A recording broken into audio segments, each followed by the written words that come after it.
Hello students, इस lecture में हम लोग देखने वाले हैं parametric form of a equation of a circle. क्या होती है पैरामेट्रिक फॉर्म, अच्छे से समझेंगे, क्या उसका डेरिवेशन है, क्या क्या चीज़ें उसमें जानने लायक है वो देखेंगे और एक क्वेश्चन भी देखेंगे जो हमारी अंडरस्टैंडिंग को और बेटर बनाएगा। तो चलिए शुरू करते हैं। देखिए, मैंने यहाँ पे एक डायग्राम बना रखा है, बहुत ही वेरी इजी है। मैंने जो सर्कल है वो थोड़ा सा कार्टेशियन प्लेन पे ऊपर उठ के ले लिया ताकि मैं उसके जो सेंटर के कोऑर्डिनेट है वो h, के ले पाऊँ। मैं चाहता तो सर्कल को यहाँ भी बना सकता था, उसके लिए कोऑर्डिनेट बहुत आसान हो जाते हैं, वो कोई बड़ी बात नहीं है। चलिए, अब हम देख सकते हैं स्टूडेंट, जैसे कि यहाँ पर h, के जो है सेंटर हो गया है इसका, और रेडियस हमारा जो है इसके पास कितना है, r है। अब मैंने काम किया, मुझे पैरामेट्रिक कोऑर्डिनेट जो है बताने हैं, तो मैंने थीटा एज अ पैरामीटर हम लोग यहाँ पे ले रहे हैं। देखिए, पैरेलल टू एक्स एक्सिस, इसका मतलब ये जो लाइन है ये थीटा बना रही है किससे, एक्स एक्सिस से। स्टूडेंट यहाँ पे समझिएगा, बहुत ही इंपॉर्टेंट बात है कि जब आप इसका आर का इस तरफ कंपोनेंट लेंगे, किस तरफ, इसका एक्स एक्सिस में, तो आपको मिलेगा आर कॉस थीटा, और जब आप इसका इस तरफ लेंगे तो आपको मिल जाएगा आर साइन थीटा। अब अगर मैं इस कोऑर्डिनेट की बात करूं तो ये देखिए, यहाँ से इसकी दूरी कितनी होगी, देखिए यहाँ तक तो दूरी थी h plus R cos theta.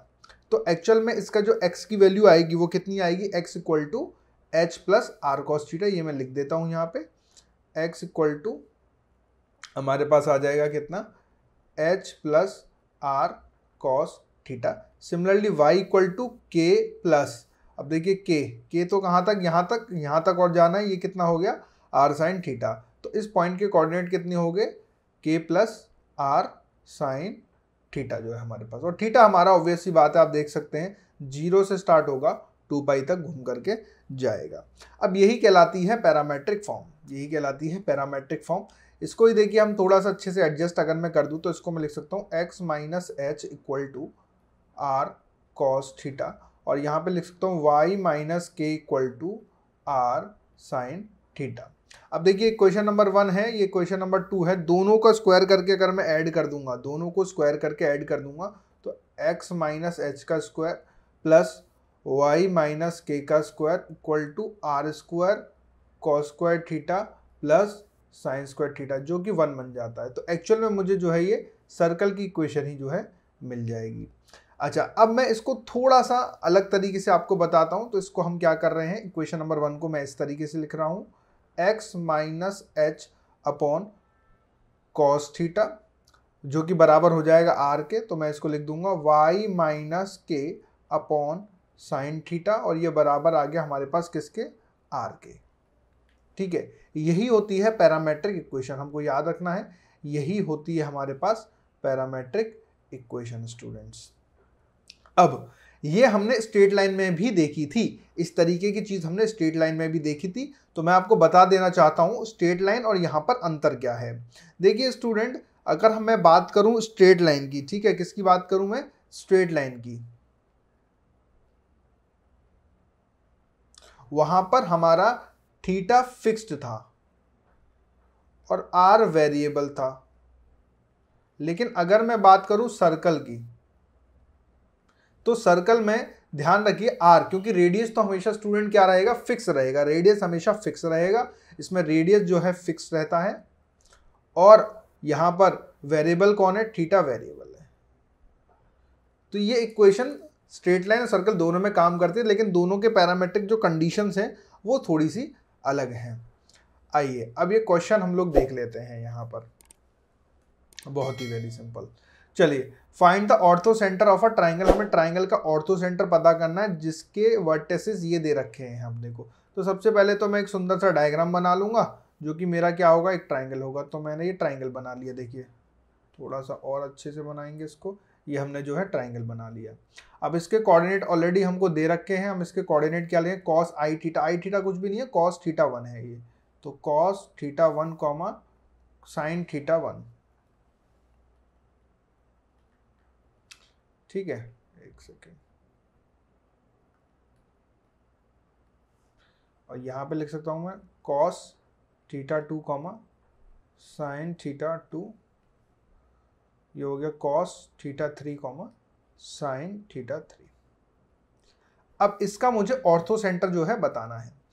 Student, मैं ऑर्थो सेंटर आसानी से बता दूंगा, आपको याद हो तो स्ट्रेट लाइन के अंदर यूलर लाइन होती है। यूलर लाइन क्या कहती है कि centroid divides the orthocentre and the circumcentre in 2:1 के रेशो में जो है डिवाइड करता है। उससे हम जो है आगे बढ़ेंगे, लेकिन उससे पहले मैं आपको बता दूं कि ये cos θ1 sin θ1, अगर यहाँ पे कोई मेरा सेंटर अगर 0,0 है, एक तरीके से इसका सरकम सेंटर अगर 0,0 है, तो ये डिस्टेंस जब आप निकालोगे तो 1 आएगा, ये डिस्टेंस निकालोगे तो 1 आएगा, ये डिस्टेंस निकालोगे तो 1 आएगा। क्यों? क्योंकि ये इस पॉइंट और इस पॉइंट के बीच का जब डिस्टेंस करोगे cos θ1 माइनस 0 का स्क्वायर प्लस sin θ1 माइनस 0 का स्क्वायर का अंडर रूट, तो ये कितना cos square theta sin square theta 1, तो डिस्टेंस कितना आ गया 1। इसका मतलब स्टूडेंट ये ऑब्जर्वेशन से मैं बोल सकता हूँ इसका जो सरकम सेंटर है वो जो है 0,0 होगा। तो अगर मैं यूलर लाइन की बात करूँ, ये रही मेरी यूलर लाइन, इसको जो है centroid divide orthocentre and circumcentre into 2:1 के रेशियो में डिवाइड करता है। तो मेरे को ऑर्थो सेंटर पता करना है, तो मैं उसको एक काम कर लेता हूँ, मैं उसको अल्फा कॉमा बीटा मान लेता हूँ कुछ देर के लिए, और ये हमारा 0,0 हो गया। तो अगर मैं सेंट्रॉइड निकालने की कोशिश करूँ अपने सेक्शन फॉर्मूला से, तो 2 × 0 0, 1 × alpha alpha, alpha by 3 comma beta by 3 है। आप निकाल के देखिएगा, alpha by 3 comma beta by 3 आपको यहाँ से पता चल जाएगा। और अगर मैं एक दूसरे तरीके से सेंट्रॉइड निकालूं, कैसे? अगर मुझे ट्राइंगल के तीनों कोऑर्डिनेट पता है, तीनों वर्टिसेस पता है, तो मेरे लिए आसान होता है x1 + x2 + x3 बाय 3 के तरीके से मैं जो है सेंट्रॉइड निकाल सकता हूँ। तो मैं उस तरीके से भी लिख देता हूँ।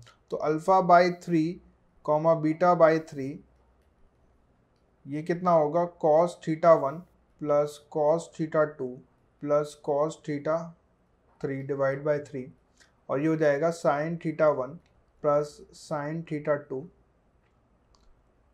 Plus sin θ3 divide by 3। और यहाँ से अगर मैं अल्फा बोलूँ तो सिग्मा cos θ1 और बीटा हमारे पास आ गया सिग्मा sin θ1। ये हमारे जो है ऑर्थो सेंटर के कोऑर्डिनेट्स आ गए। तो पैरामेट्रिक फॉर्म कुछ नहीं है, किसी एक दूसरे पैरामीटर पे डिपेंड कर जाता है, थीटा पे। और इस तरीके से जब भी क्वेश्चन आएगा तो आप थोड़ा सा दिमाग लगा करके इस तरीके से चीज़ों को डील करने की कोशिश करेंगे। स्टूडेंट्स, आई होप इस वीडियो ने आपके मैथमेटिक्स के कॉन्सेप्ट्स को इम्प्रूव किया होगा। अगर आप अपने मैथमेटिक्स को और भी इम्प्रूव करना चाहते हैं और मैथमेटिक्स के कोड को क्रैक करना चाहते हैं तो क्रैक द मैथ्स को सब्सक्राइब करें। और अगर आप अपने मैथमेटिक्स को एक नेक्स्ट लेवल पे ले जाना चाहते हैं तो हमने आपके लिए डिज़ाइन किए हैं chapter wise courses on our app, जहां पर आपको वीडियो लेक्चर्स मिलेंगे। वीडियो लेक्चर्स के साथ साथ आपको लेक्चर नोट्स भी मिलेंगे। लेक्चर नोट्स के साथ साथ आपको टॉपिक वाइज प्रैक्टिस शीट मिलेगी। जी हाँ, वो सारे के सारे video lecture topic wise categorize होंगे, जिससे कि आपको कोई भी दिक्कत नहीं होगी। आपको कौन सा टॉपिक पढ़ना है जस्ट क्लिक कीजिए और वो टॉपिक आपके सामने होगा।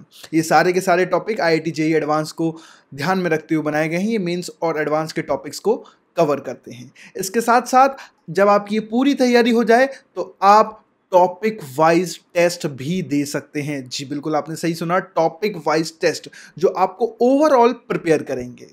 तो देर किस बात की, अभी डाउनलोड कीजिए crack the maths app. Link is in the description box.